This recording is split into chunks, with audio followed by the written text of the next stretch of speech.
বড় পর্দায় ফিরতে চলেছে ফেলুদা। এবারের গল্প নয়ন রহস্য। এই ছবির প্রথম লুক প্রকাশ্যে এসেছে বেশ কিছুদিন আগেই। এবার সামনে এলো এই ছবির ট্রেলার।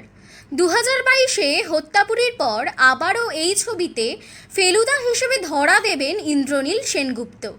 আর তোপসে চরিত্রে থাকবে আয়ুষ দাস এবং জটায়ু চরিত্রে অভিজিৎ গুহ। এছাড়াও এই ছবিতে আরও কিছু গুরুত্বপূর্ণ চরিত্রে দেখা যাবে রাজেশ শর্মা, দেবনাথ চট্টোপাধ্যায় ও নয়নের চরিত্রে অভিনয় করবে অভিনব বড়ুয়া।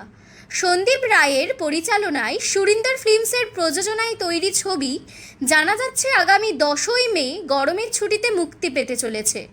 ট্রেলারে দেখা যাচ্ছে ফেলুদারা গিয়েছে এক জাদুর শোতে, যেখানে জাদুঘর নিজের সম্মোহনী শক্তি দিয়ে সকলকে অবাক করে দেয়।